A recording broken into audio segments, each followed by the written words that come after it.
together Acts chapter 2, verse 46, 47. Go.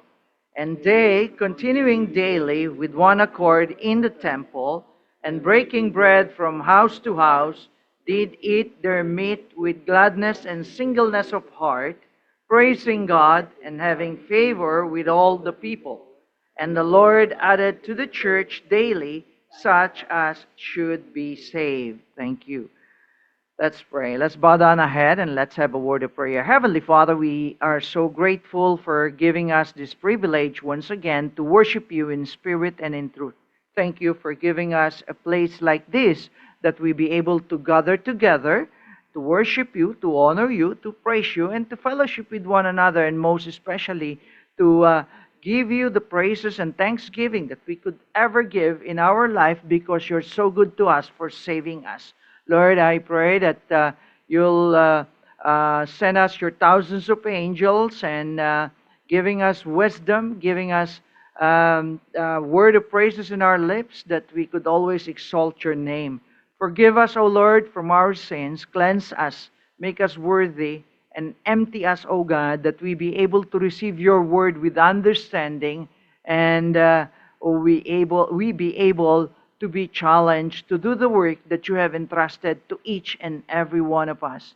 Lord, please guide us and use me only as your speaker, as your instrument, so that your word be proclaimed in this midst, also in those who are online. Lord, thank you so much for this wonderful time that you have given to us. For all these we pray, in the name of Jesus our Lord and Savior. Everyone say, Amen and amen. Shall we all be seated, please? Pwede na po tayong maupo. So, let me go back in time first. In this month of August, we have started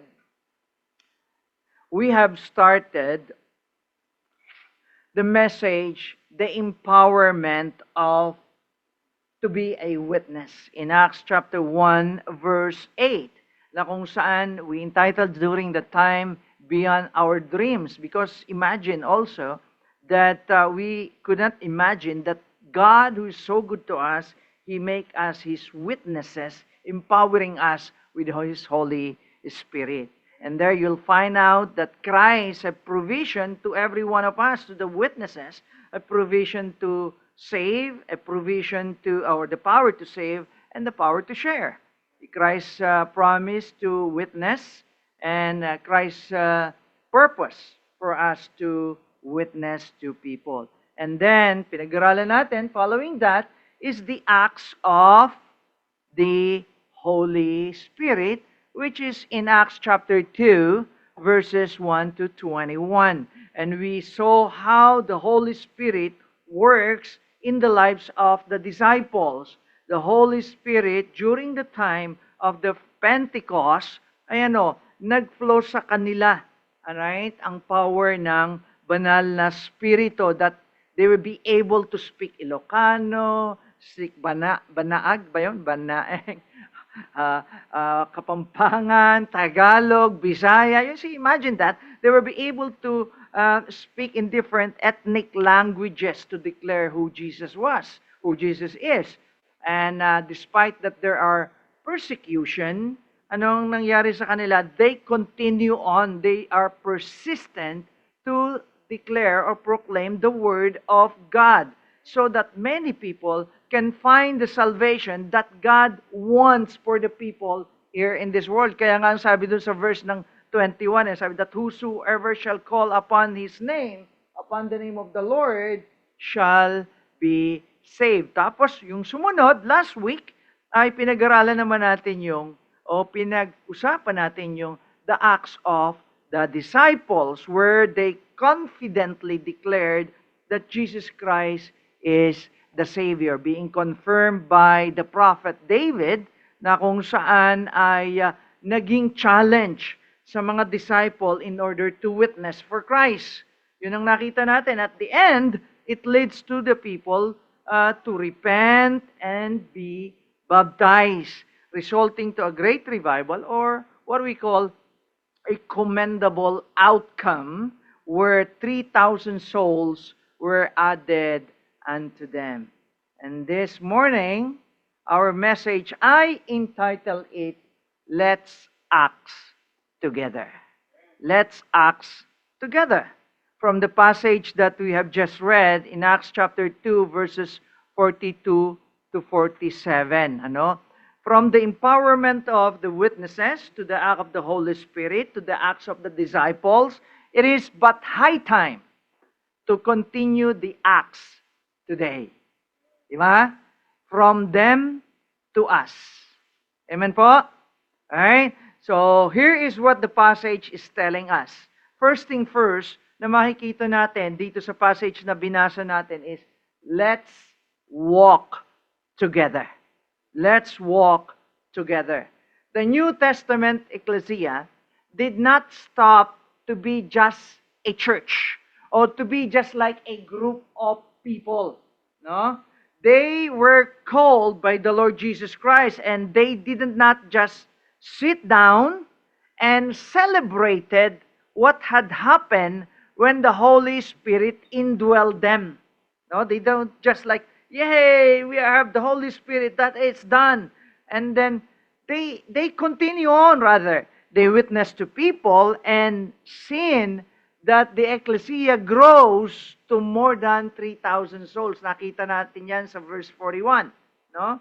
So they were more strengthened, they were encouraged, and they get closer to one another because of God's favor unto them.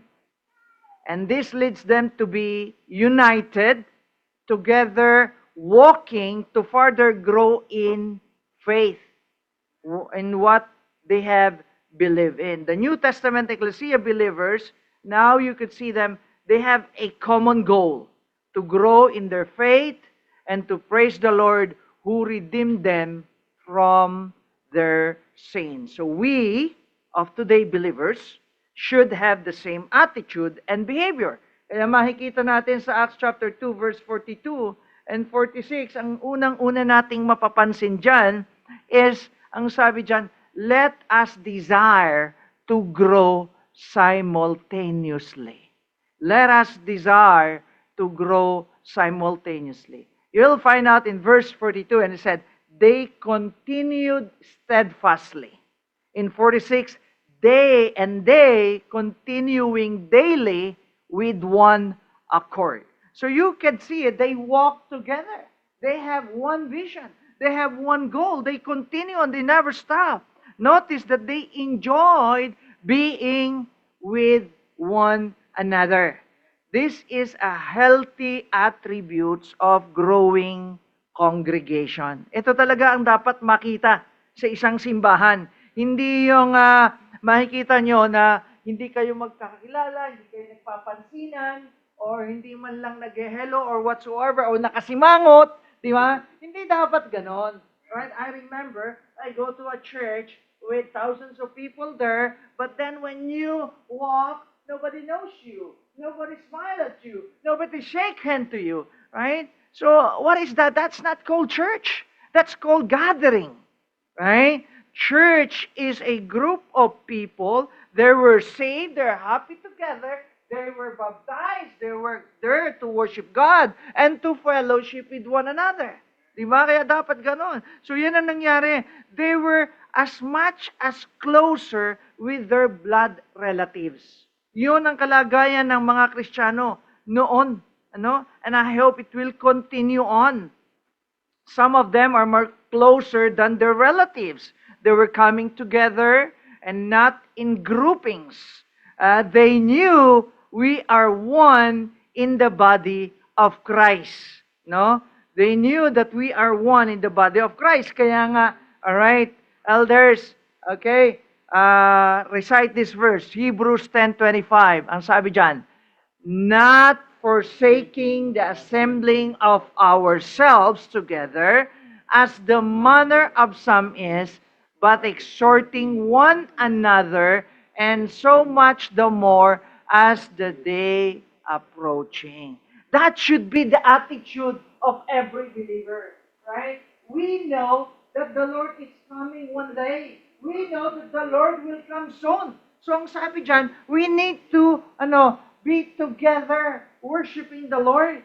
We should be not forsaking or not ignoring the assembling together as believers in Christ. Kung yun nga magiinom, kung yun nga mga nagpa-party, they can assemble together and they can do all this together. Eh tayo pa kaya mga mananampalataya, the more we should be together. We need to exhort, we need to share with one another. Yun ang kailangan natin. The more we need to be like family, united together for the Lord. Ano pa yung makikita natin dyan sa Acts chapter 2 verse 42 to 46? Makikita natin that they grow spiritually. They grow spiritually. That's why the challenge to us is let us desire to grow spiritually. Naway nasahin natin na tayo ay lumago sa pananampalatayang ibinigay sa atin ng Panginoong Diyos. No? We need to desire to grow. In Acts chapter 2 verse 46, ang sabi diyan, and they continued steadfastly in the apostles' doctrine. So makikita natin, during the time there was no New Testament yet. The Bible is only the Old Testament. So what happened is they gathered together, they read the scripture, of course, the Old Testament, and they listened to the teaching of the apostle, which was handed over by the Lord Jesus Christ to this apostle because they are the people who were with the Lord Jesus Christ. Hindi lamang yan, sabi ng 46, and they continuing daily with one accord in the temple. They never stop. Imagine, siguro ang sarap ng buhay noon, right? Daily, nakakapag-gather together sila. Now, our life today is very pressurized. Di ba? Work, work, work. Bakit kaya lagi tayo nag-work? Eh, kasi yung government, lagi na pay tax, pay here, pay there. Di ba? Ang mahal ng bilihin, and so on and so forth. Right? Eh, nung panahon nila, hindi ganun. But then we need to be wise because what is important is one day we're going home. Right? One day we're going home. I'll not be staying in this world. Alright? Sabi ko nga sa inyo, yung kaliwa kong paa, hinihila na doon sa hukay, Alright? Passing more than half centuries, talagang ika nga ay we need to prepare ourselves because one day I'll not be here. Right? The early Christian did not just want to be together in fellowship. The New Testament believer, they don't want just together to eat and feast. Di ba yan ang kalamihan sa atin? Sama-sama lagi. At kumakain, sama-sama. Hindi ganun lang Sila, they have common, they're together because they want to achieve something. They want to grow spiritually. No, they don't just dress up beautifully, looking like a Christians. They are not just Christians during Sundays. They are Christians 365 days. They are Christians 7 days a week. Yun sila. They are not so-called Christians. They are Christian not by the lips. They are Christians by the heart. Yun sila. At yun nawa din ang makita sa atin. Sabi nga, Kristiyano sa puso, hindi sa nguso. Yeah, yun ang dapat makita sa tunay na mananampalataya. That's the reason why in 2 Peter chapter 3 verse 8, reading together now please. But grow in grace and in the knowledge of our Lord and Savior Jesus Christ. To Him be glory both now and forever. Amen. Yan nawa ang madesire natin. Let's grow in grace. Let's grow in the faith that God has given to us. You were saved by the grace of God. Then desire to know the person who saved you. Desire to know who the Lord Jesus Christ is, what He has done for us. Well, I know I'm saved, but I don't know what Jesus Christ did. It's okay, I'm saved. Pwede ba yun? It cannot be, right? Oh, I know my mother. My mother sue, my mother cook, my mother give me food.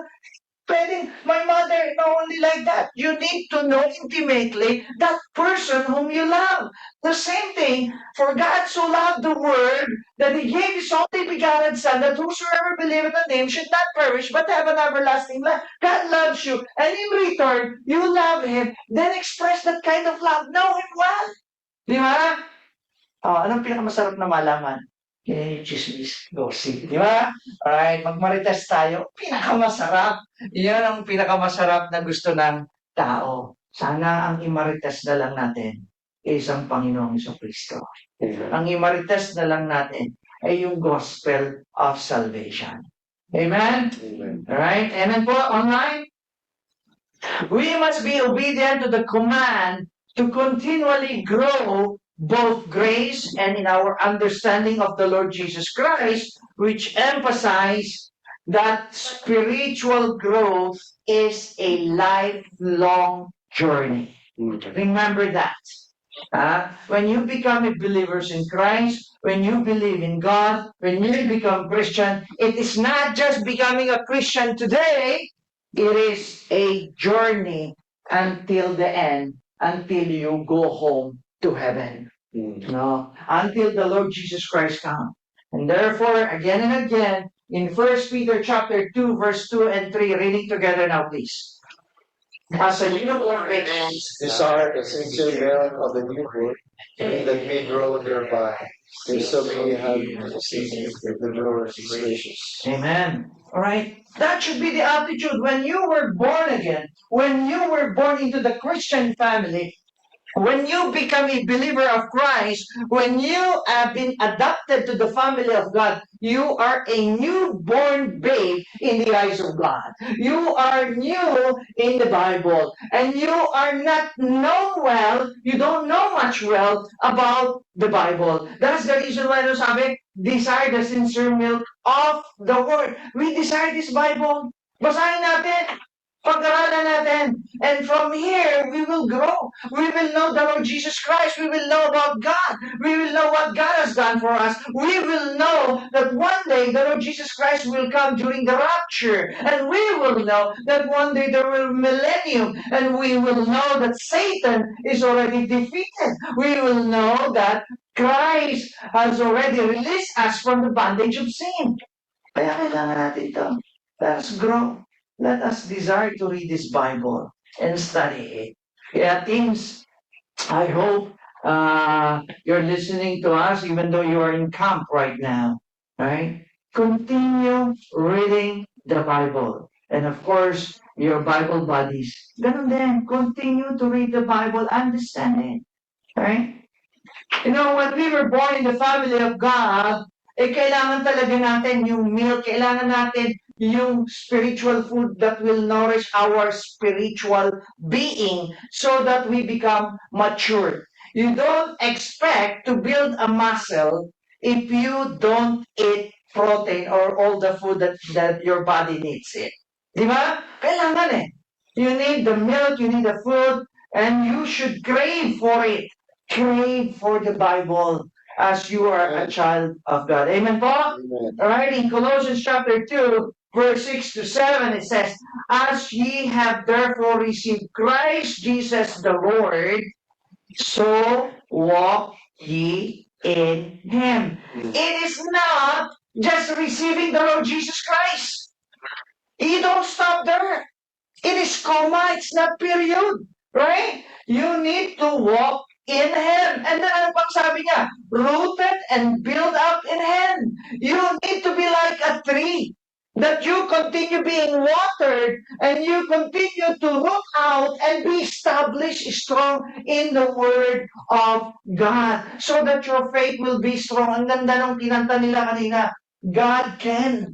Diba? Sabi, even the mountain can be moved. Well, you can command the mountain to move out, sabi ng Panginoon Kristo, but you need that strong faith. Faith that is anchored deep down. Oh.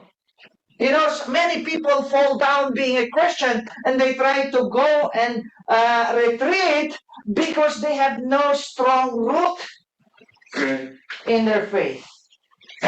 So as a growing congregation, A growing congregation is marked by people who are spiritual.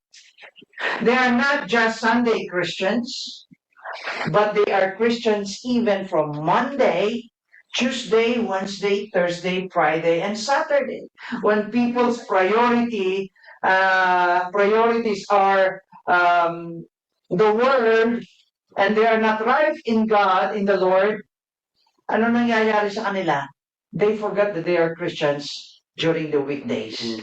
The problem with many is that sometimes you need to beg for them or to push them to remember that they are Christians.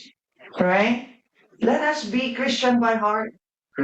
You don't need to be encouraged. I know encouragement is good, but we don't need to be encouraged to be a Christian. We don't need to be encouraged to do what we need to do so that we could glory God. Because kung alam natin to, ito pa lang nag-i-encourage na sa atin yung Biblia. Di ba? Amen? Amen. We don't need to be reminded of the Lord Jesus Christ during the week. When there is spiritual growth, there is an automatic gravitational pull. Parang, di ba yung gravity? Kahit anong gawin mo, pag iba mo pataas yung bola, bumababa pa rin eh. Alright? Ganon din bilang isang Kristiyano. Kung talagang Kristiyano ka, kahit anong mangyari, kahit iba ko pa itaas, sa lupa, bagsak ka pa rin. Andun pa rin yung gravitational pull to you that you are a Christian. When this pull is missing, it indicates that we have a problem in our heart and that should be addressed. Amen? Amen. All right. Thirdly, let us desire to grow prayerfully. Let us desire to grow prayerfully. You know, the Lord Jesus Christ in His earthly ministry encourages His followers and the believers of today to be prayerful. In fact, ay makikita ninyo kung i-flip nyo ang inyong Bible from the book of Genesis to the book of Revelation, you will find a lot of prayers in this book. Puro prayers yan. Umpisa pa doon sa Genesis. Eh lalo na sa book of Psalms, punong-puno ng prayer. Right? So we need to come together to pray and ask God's favor. And that should be the attitude of believers. If we are matured believers, we need to come to prayer. And that's the reason why the Lord Jesus Christ in Matthew chapter 18, verses 19 to 20, He says, again I say unto you, He's talking to the disciples, that if two of you shall agree on earth as touching anything that they shall ask, it shall be done for them of the Father which is in heaven. For where two or three are gathered together in my name, there am I in the midst of them. Makikita natin, the Lord is telling them that if the two or three people gather together praying the same prayer, they are agreeing with one another, Lord, may you please give that to us. May your favor be with us. Diba? Ay, ano sabi ng Panginoon? There, sabi niya, ay ano, it shall be done for them of my Father which is in heaven. Remember, when we pray, the presence of the Lord is there. He is in the midst of us, ang sabi. Okay. Play natin.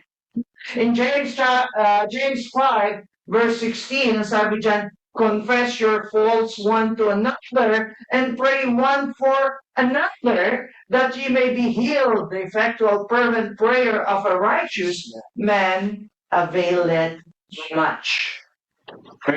Kung minsan naisip ko noon sabi ko, bakit kaya in the first part of this verse, sabi, confess your faults one to another.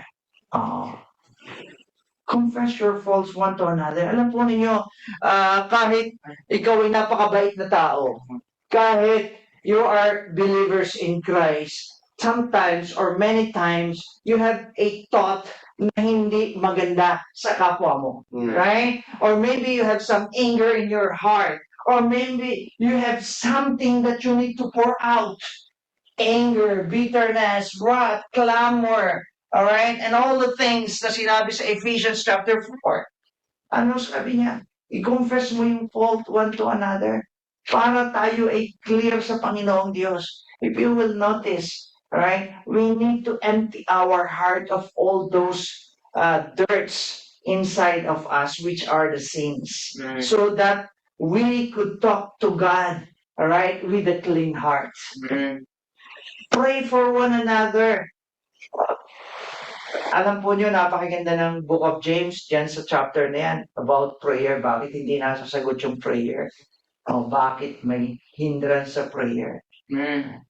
So we need to, there are a lot of things that we need to understand. That's the reason why we need to read the Bible. That's why we need to pray. And remember this, the effectual, fervent prayer of a righteous man or the sons of God or the children of God availeth much. Di ba kaya mapapansin ninyo? Alright? Na ang sasabihin sa inyo, pagka nakikita kayo nagbabasa lagi ng Bible o nag-a-attend ng church, di ba sinasabihan kayo ng mga kakilala nyo? Sabi niya, pray mo naman ako. Do you see that? Nobody told them, but you know what? The Spirit speaks to them that they say, these people are James 5:16. The effectual prayer of a righteous man availeth much.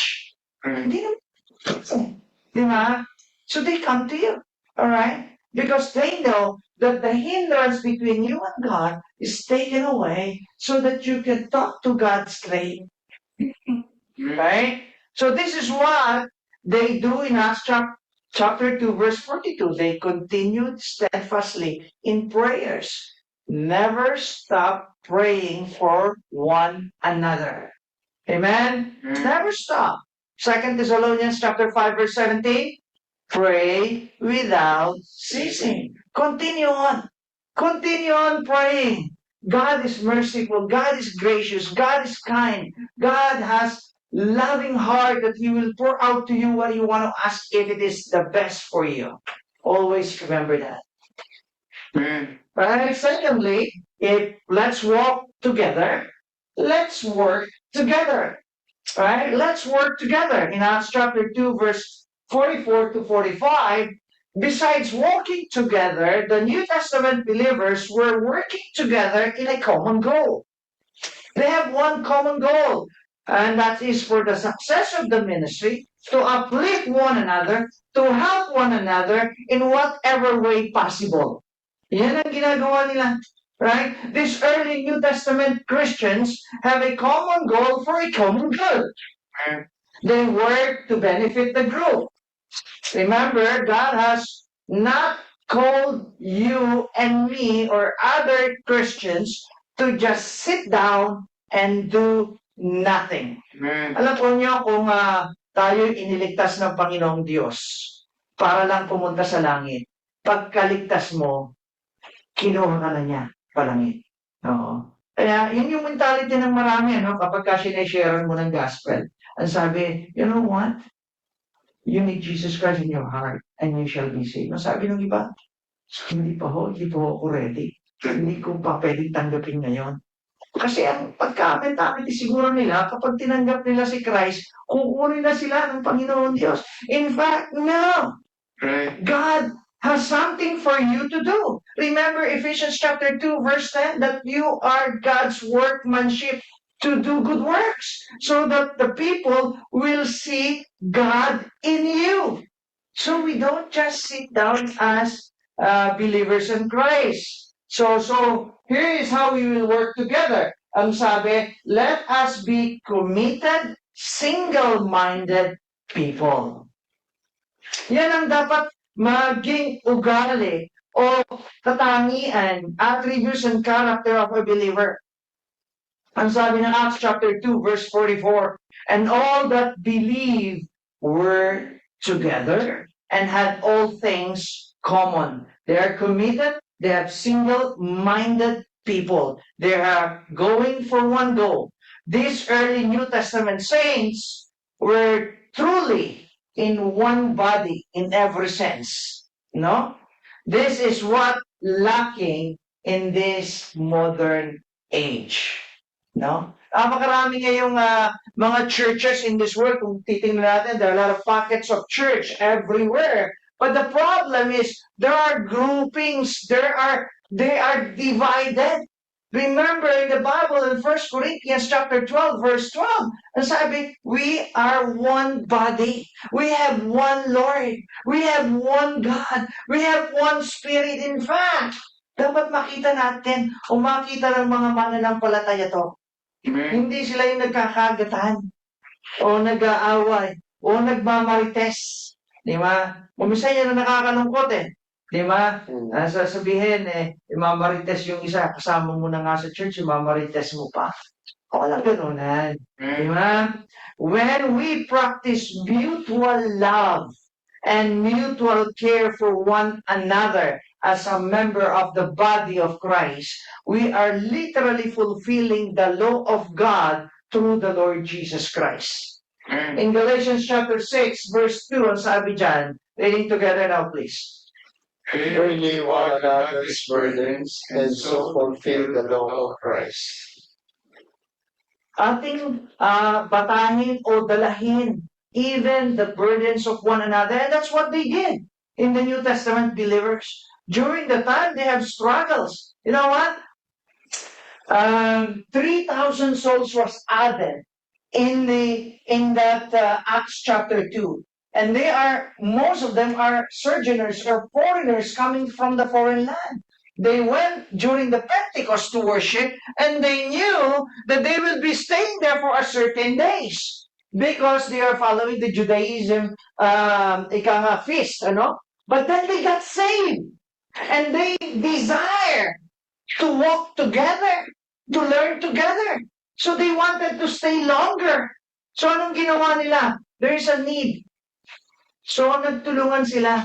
So nakita yung isang mananampalataya na Hudyo na may kaya, ang sabi, they bear one another's burden. Tinulungan nila in order for them that they can be together during that time. Philippians 2 verse 2 says, fulfill ye my joy that ye be like-minded, having the same love, being of one accord, of one mind. So that's their mindset, no? They have the like-minded. How and why? This book, if you read it, if you study it, you will be like-minded by the Lord Jesus Christ's mind. You have the same love coming from the Lord Jesus Christ. You have the same mind, what God wants and His design and purpose for each and every one of us. Kaya ang sabi ng Romans chapter 12 verse 16, ang sabi dyan, be of the same mind, Amen. one toward another. And that kind of mindset, mind not high things, but condescend to men of low estate. Be not wise in your own conceit. So, magkaroon tayo, ika nga ng pare-pareho na desire that we help one another. We have same mind. Huwag mong isipin na mas magaling ka sa iba. Huwag mong isipin na mas magaling siya kaysa sa'yo. Let's be, ika nga ay makita natin that we are one in the house of God. Right? We need to help one another. We need not to be conceited. Amen. Ano ba makita natin? Secondly is let us be a cheerful, generous giver. Cheerful, generous giver. In Acts chapter 2, verse 45, it says, and sold their possessions and goods and parted them to all men, as every man had need. Imagine, these Jews, these rich followers, they saw the need of those foreigners. They saw the needs of those new believers. They saw the need that they need to stay so that they can grow as a child of God. What they did is what? They sold their possession. Anyway, I have two Louis Vuitton bag. I will sell one and I will impart it to those who are in need. I have a big parcel of land which is 1 hectare. I cut into half and I said, okay, I sold this so that the money can be used by those people who are in need. Hindi mo kailangan i-grab lahat. Diba tanda mo, hindi mo naman natin nasuhukay yan eh. Alright? So they sell it. They don't have that kind of attitude na akin lang. Right? So they parted them to all men. Every man had need. Yung may mga pangangailangan. Of course, legitimate na pangangailangan. Ano? Nakita mo yung isa, nagkukunwari lang eh. Okay, pagbibili ko yung aking ano yun, guest na bag, example, para maibigay dito. Tapos pagkakuha nun, ibebenta, nakuha yung pera, bibili. So hindi ganun, ano? Right? Some people think that these early believers practice socialist society. Yun ang iniisip ng iba, socialist daw itong mga at first, ganun din ang aking thought. But let's us define what is socialist society. Ang sabi dyan, socialist society is one where the means of production such as factories and land are owned and controlled by the community as a whole rather than by private individuals or corporation. The socialist system aims to create a more egalitarian society by reducing wealth inequality and promoting social welfare. Hindi po ganun ang Christian sa Bible. Alright? They are just practicing their heart being cheerful, generous giver. There is no socialist practice na kung saan ay kukuhain ng property mo para maging property ng lahat. Hindi po ganun, ano? So in an early Christian case, they share what they have to help others alleviate their needs and to cope up while they are in the current state of need. There were foreigners, sabi ko nga sa inyo, that came in Jerusalem who got saved and they are very eager to stay longer to grow spiritually together with the other believers. So, those who are able to help take part to support those who are in need. And these Christians were delighted with what is happening, resulting to become a cheerful, generous giver. Siyempre, pag nakita mo na, ang dami naman ng mga nais matuto ng salita ng Panginoong Diyos, then you exert your effort. My desire when I was in Qatar, sabi ko, nakikita ko sa iba they earn and earn so that they can travel. I can still travel and I have traveled a lot. Okay? Pero I don't hoard my money.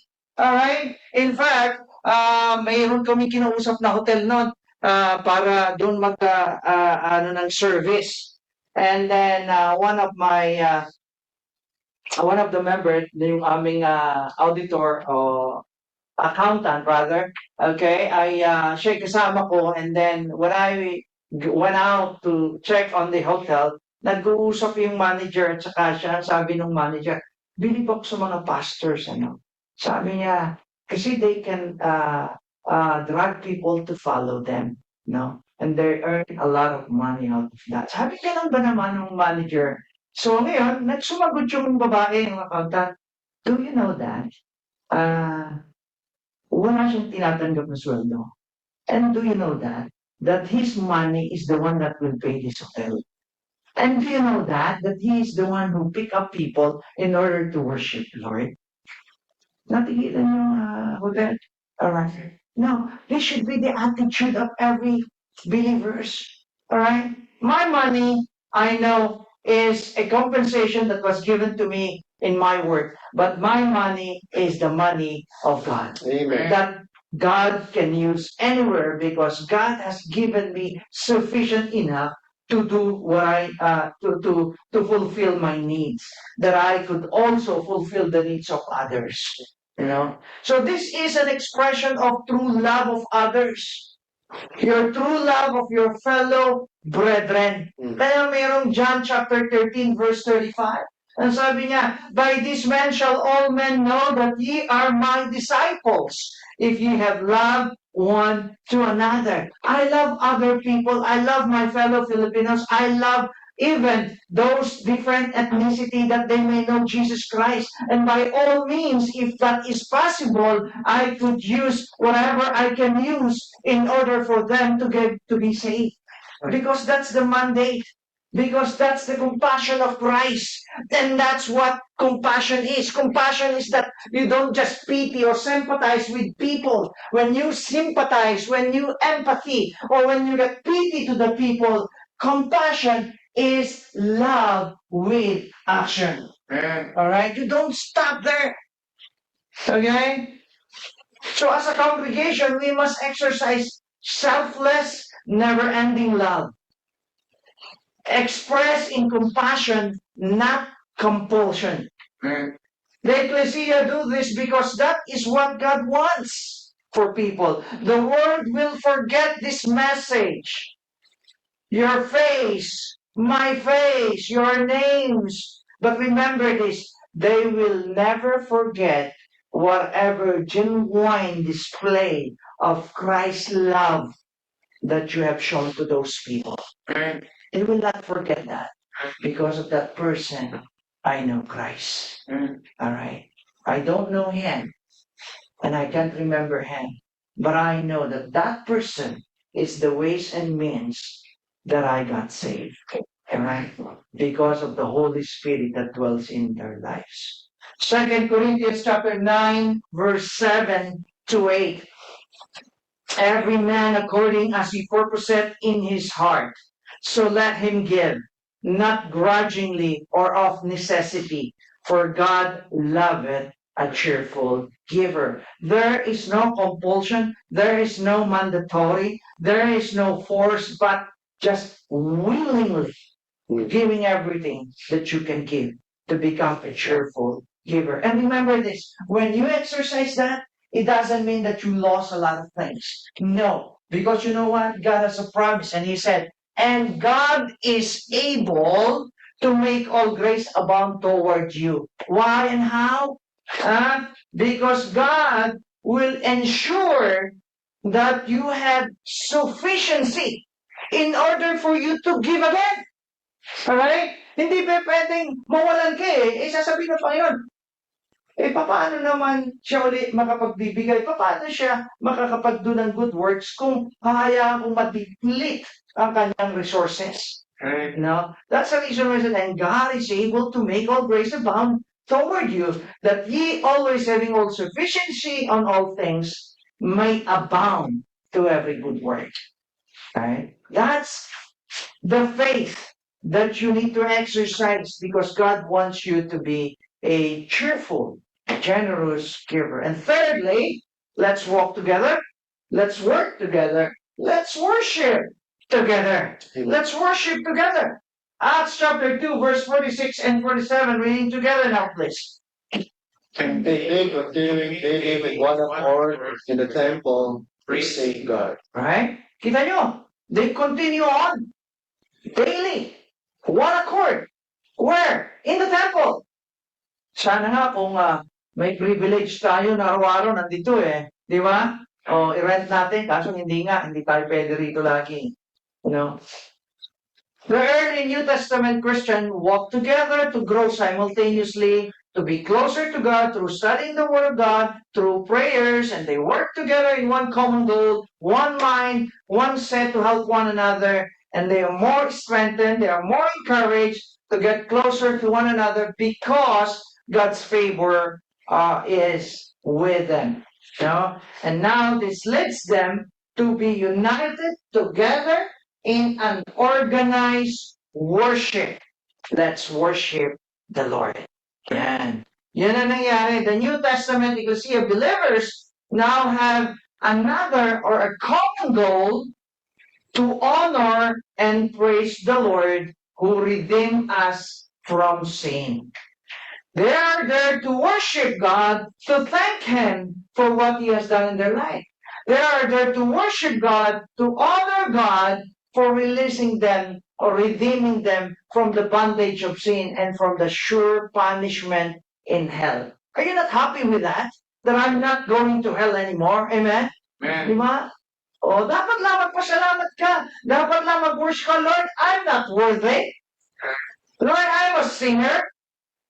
Lord, I don't think I can save myself. I try to be good. I try to do this. I try to pay my whatever or But every day I sing. I know I can't save myself. But you know what? The Bible said, the Lord Jesus Christ died for you in order for you to be saved. He have redeemed us. And He have assured us that you can get out from the punishment of hell.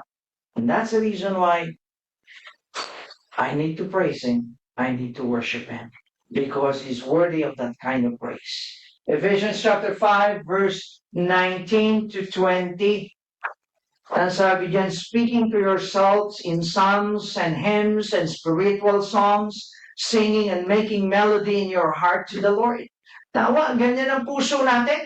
Ano? In Psalms, that is the prayers and song of King David. Right? He praising God, he's talking to God every time, he's pouring out whatever his feeling is, he's there. And then hymns, hymns are the songs based on the doctrine in the Bible that's being written by the early Christians, and the spiritual song, which is the experience, a personal experience that people has from the Bible, expressing it in their songs. Sana maging ganyan tayo. No? Making melody in your heart to the Lord, praising God every time, giving thanks always for all things unto God the Father in the name of the Lord Jesus Christ. He's worthy of praise. He is worthy of thanksgiving. So we believers of today should have the same attitude of those people, believer, worshiping God for His goodness, for what He has done for us. We must desire to be worshiping Him in all the days of our life. Nasubukan na ba niyo mag-worship every day? Now you wake up in the morning and you say, Lord, thank you for giving me a new life.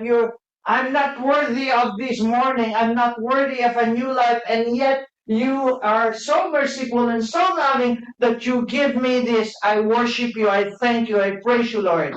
Thank you for this new life. See, hindi yung pagkagising, ang hawak, handphone. Ang hawak, handphone, nasa Facebook na kaagad, nasa Instagram, nasa TikTok. Hello, kung ligtas ka, mahiya ka naman sa Panginoon. Ay, manalangin ka muna, mag-devotion ka muna.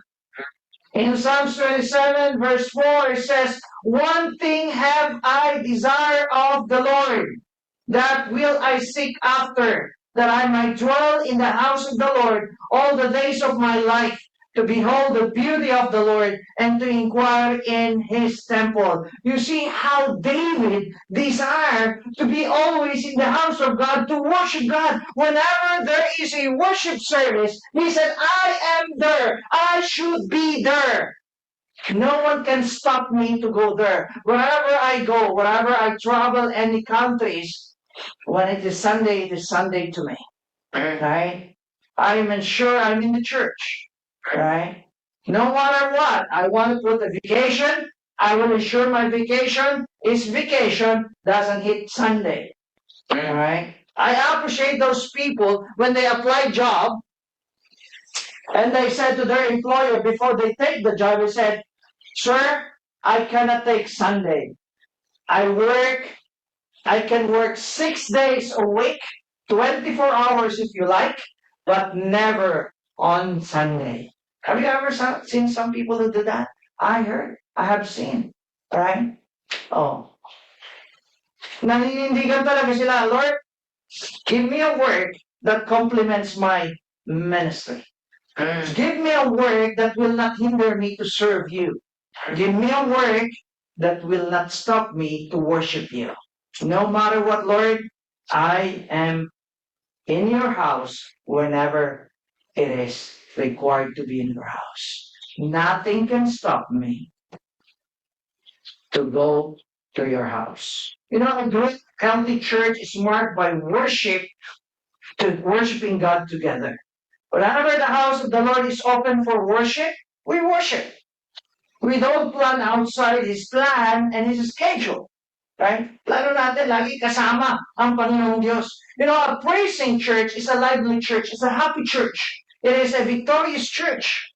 It is a blessed church, and it is an exciting church. Metropolitan Bible Baptist Ecclesia Canada, Toronto, need to be known as a place where people can come and worship happily, excitedly, right? Worshiping together. Sana ganun tayo makilala, no? Right? Let's worship together. Right? So walking together, working together, worshiping together, and lastly, let's witness together. Amen. Let's witness together.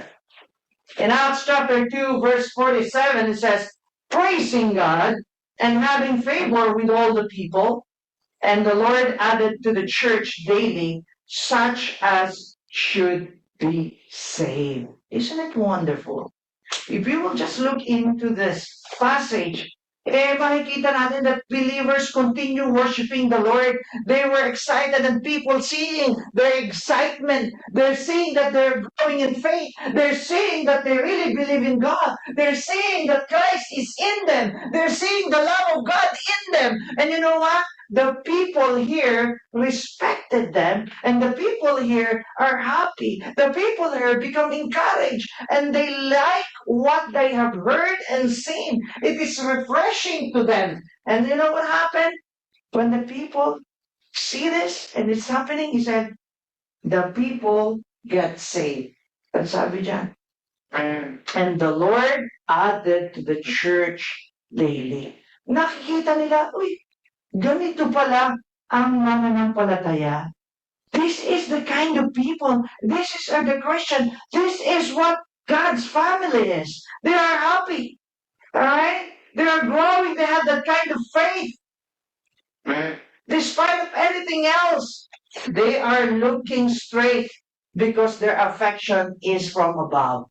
Amen? So more and more people get saved every day, adding to them in their group. Nakakatuwa, di ba? You know? It's because of simple, they either talk or they either show. Show and tell. This happens because the early New Testament church was not ashamed to proclaim the gospel of Christ. Yun ang nakakalungkot ko minsan. We understand that. We're human beings, but we need to overcome that. Remember in 2 Timothy chapter 1, verse 7, it said, I give you the power of love, not to be timid, but have a sound mind.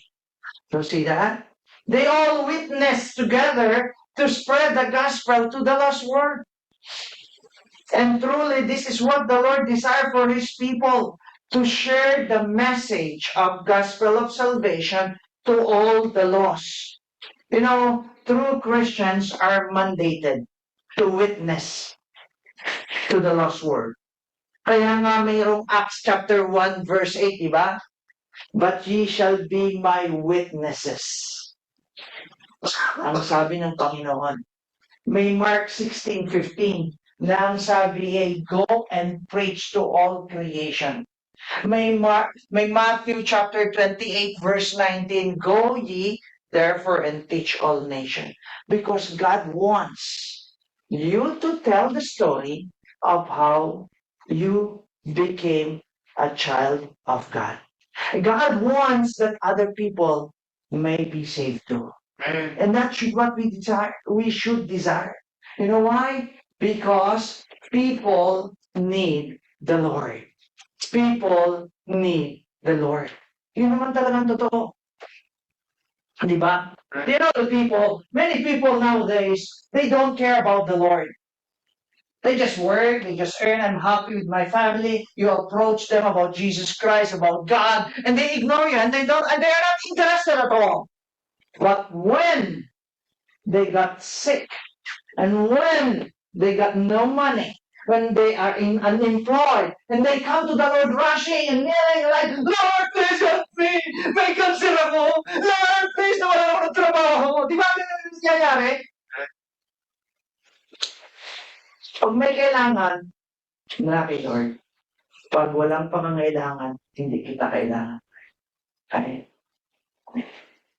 Eh, ang katotohanan, the truth is, the people need the Lord, whatever it may be. Probably you see only where we are here, right? The needs and wants that you have. What about tomorrow? What about when you cross the line beyond this world? What about when we die tomorrow? Right? Have you seen that? That you need the Lord in order to be saved. In Matthew chapter 9, verse 36, the Lord has compassion. But when he saw the multitude, he was moved with compassion on them because they fainted and were scattered abroad as a sheep having no shepherd. So yun yung nakita ng Panginoong Diyos. Totoo naman eh. Right? You see, the people are like lost. They are depressed. They have problem. And they were scattered. They don't know where to go. Masabi dyan. And they have no leader to guide them. They have nobody with them to direct them to the correct path in order for them to live the right way of living or to be in heaven someday. So lots of people are broken and lost. We need to come to approach them to find the Lord. That's why we need to come to them and tell them, you know what? God loves you. Diba? Kaya yung ating trust eh. Simple as that. You know what? Jesus loves you. We need to come to approach them so that they may find the Lord. Many people were confused and need direction. Some people would say, pare-pareho naman yung religion eh. No? Pare-pareho lang yan. Hindi ko na kailangan ng kahit na sambahin ko na lang itong halaman na to. Di ba? Pare-pareho lang yan. No, it's not. Hindi po pare-pareho. Many people need guidance so that they could truly find the right answers. In Job chapter 25, verse 4, ang sabi rito ni Job, how then can a man be justified with God? Paano nga ba tayo ma-justify sa Panginoon? Sa harapan ng Panginoon, how can he be clean that is born of a woman? Alam natin na tayo ipinanganak ng isang makasalanang nanay at tatay ni Adam at Eve. Paano ma-justify? There's no way. Alright? Kaya sabi ng Acts chapter 16, verse 30 to 31, ang sabi dyan, ng jailer to Paul and Silas, and brought them out and said, Sirs, so the jailer is talking to Paul and Silas, Sirs, what must I do to be saved? What should I do to be saved? Paano po ako maliligtas? Paano ako makakatiyak na ako hindi mapapahamak? Kitang-kita ko, makasalanan ako eh. Wala akong pupuntahan kundi impyerno. Right? Ang sabi, and they said, believe in the Lord Jesus Christ, and thou shalt be saved, and thy household. Right? There's no other way. Do you think the thousands gods na nakikita ninyo sa mga templo will be able to save you? Do you think your money can save you? Do you think your good works can save you? No, not at all. Because the Bible said, neither there is salvation. Walang salvation. Kahit saan, sa anumang kaparaanan. Neither is there salvation in any other. For there is none other name under heaven given among men whereby we must be saved. Amen. There's no other name. So don't ever think na yung mga pangalan na naririnig natin, di ba? Si Kibuloy, kilala niyo si Kibuloy siguro, di ba? Anak daw siya ng Diyos eh. Right? Mama kayo doon, maligtas kayo doon. Okay? Pero hindi, ang sabi ng Bible, maliwanag. Alright? This Bible speaks about the truth that there is no other name that man can be saved. And this is all the foundation of all the truth. Whether you be Catholic, whether be Protestant, whether be a Anglican, or any other Christian denomination, everything is, their faith is found in the Bible. The Bible is the same. Alright? Kaya hindi pwedeng magkakaibang, sabi niya magkaiba, hindi magkaiba. Translation lang ang pagkakaiba niyan. Alright? Iisa pa rin ang sinasabi niyan. Yang sinasabi ko sa inyo, yan pa rin ang sinasabi ng Bible kahit anong version ka meron. Alright? People need the Lord because there's no other way nor any other person. I cannot save people. Remember this. When I die, I die. That's it. Alright? I am just a parrot. Alam niyo parrot, di ba? Oh, inuulit ko lang yung sinasabi ng Bible. Oh, nakaligtasan na yung Panginoong Kristo. Oh, ako ay marites. Oh, di ba? Inuulit ko lang, ginagosip ko lang sa inyo yung sinabi ng Bible. Yan ako. Kaya hindi ako makapagliligtas o sino man. Pag may nagsabi sa inyo na makapagliligtas siya, huwag kayong maniwala, run away. Because the devil is with him. Okay? No one can save you from the bondage of sin. No one can save you from the sure punishment of hell except the Lord Jesus Christ. Amen? Right? So people need the Lord, and because the gospel has the power to save. Amen. So we need to witness together because people need the Lord and because the gospel has the power to save.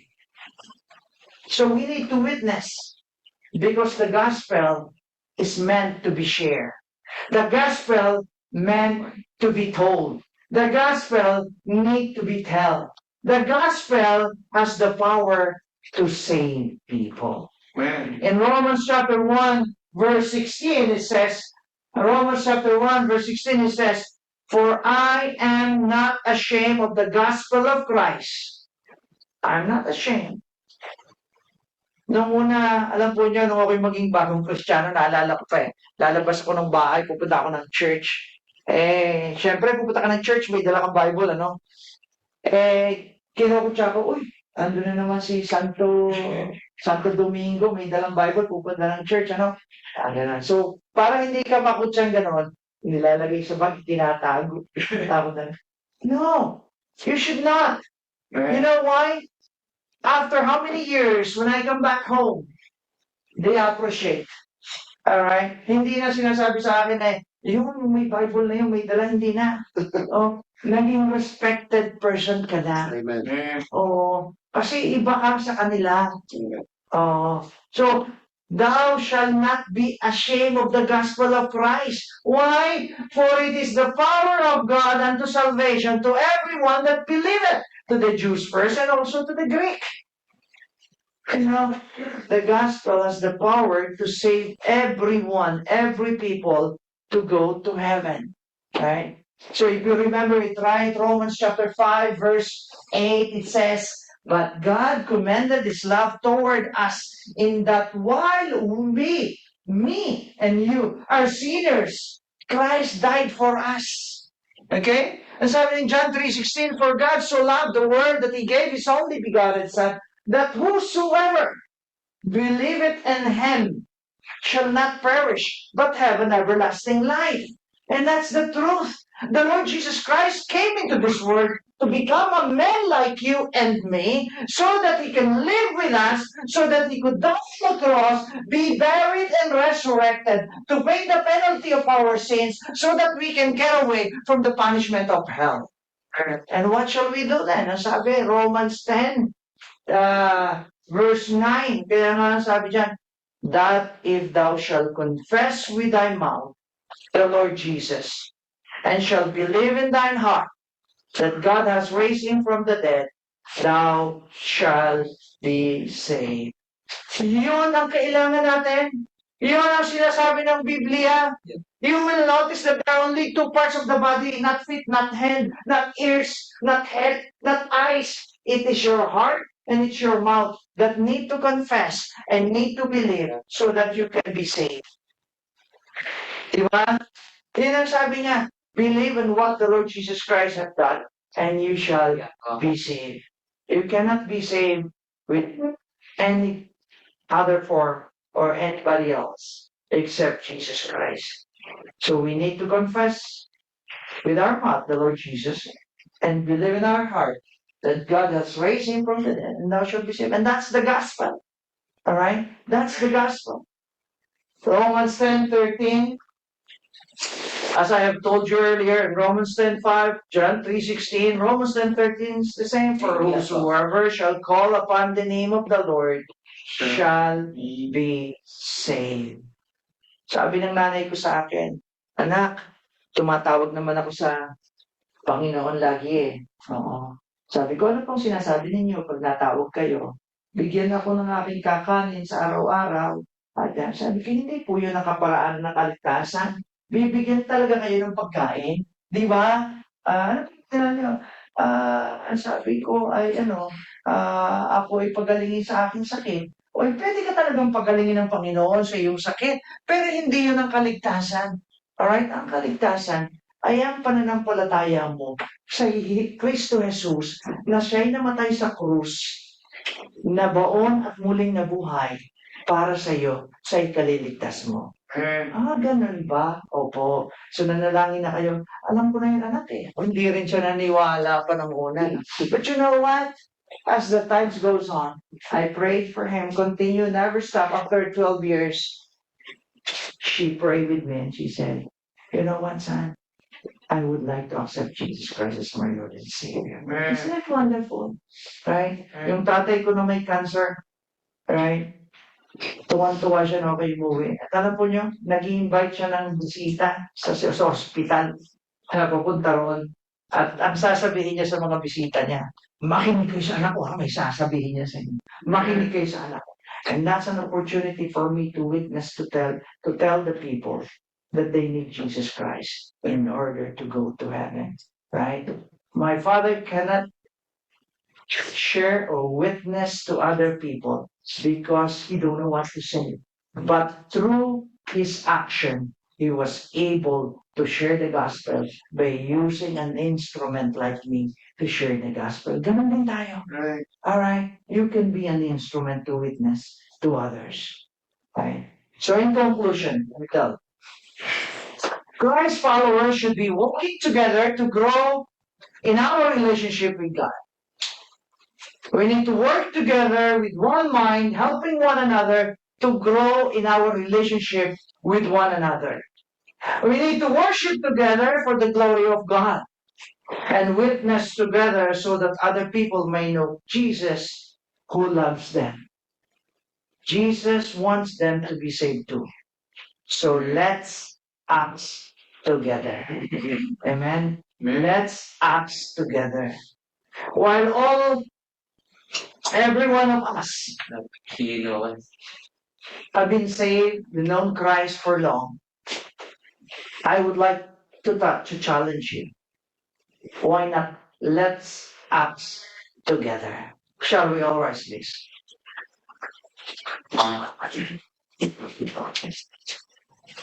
I hope online you're able to follow us. I would like you to focus also of what you have heard in the message. While all heads are bowed and eyes are closed, nais kong manalangin ka. I would like you to pray on the message that you have heard. If you are saved, if you are a person who have accepted Jesus Christ as your Lord and Savior, then you need to be challenged of the word that you have heard. And for those people, whether it be online or on site, who are not sure yet that you are going to heaven, hindi ka pa sigurado na ikaw ay pupunta sa langit, huwag kang mag-atubili na tumawag kay Kristo Jesus. Dahil andyan siya, ready to save you. Ready to save you. Kaya kung hindi ka pa sigurado ng 100% na pupunta sa langit, ang pwede mo lang gawin ngayon is i-recognize mo ngayong sarili na ikaw ay nawawala. Recognize that you are a lost sinner. You have sinned against God and that you need Jesus Christ in order to save you. Jesus Christ died on the cross He was buried and resurrected. that we could be saved. Believe in your heart na ginawa niya yon para sa iyo, para bayaran niya ang iyong kasalanan at ikaw ay makarating sa kanyang kaharian. Tanggapin mo siya bilang Panginoon at tagapagligtas. Kung yan ay ginawa mo, ang pangako ng Panginoong Diyos, maliligtas ka at pupunta ka sa langit. Ang sabi ng John 14:3, sabi niya, "And I will come back and take you home with me in heaven." Meron po ba online and on-site na nais makasiguro na siya'y pupunta sa langit? As everyone said, our bowed and eyes closed. Baka meron sa inyo na nais makatiyak na siya'y pupunta sa langit. Just slip your hand. And he said, nais ko pong tanggapin siya bilang Panginoon na tagapagligtas. Nais ko pong makasiguro sa aking kaligtasan. Meron po ba? Itas mo lang yung kamay. Online and on-site. Nais kong ipanalangin ka. Nais kong sabihin sa iyo ang katotohanan ng kaligtasan. Meron po ba? Anyone online? Anyone on site? You want to be sure that you are going to heaven? Just raise your hand. No one sees you. No one knows your heart except God. Kaya kung ikaw ay hindi sigurado, siguraduhin mo na. Because God, the Lord Jesus Christ, might come back anytime soon. If you want to go with Him, you need Jesus. You need to believe Him. You need to accept Him as your Lord and Savior. Anyone? Heavenly Father, you know the heart of these people. You know the heart of each and every one of us. And I pray, Lord, that you will continually work in our hearts, in our mind, in our whole being. That we be able to be obediently and faithfully walk together, work together, worship together, witness together for your glory and honor.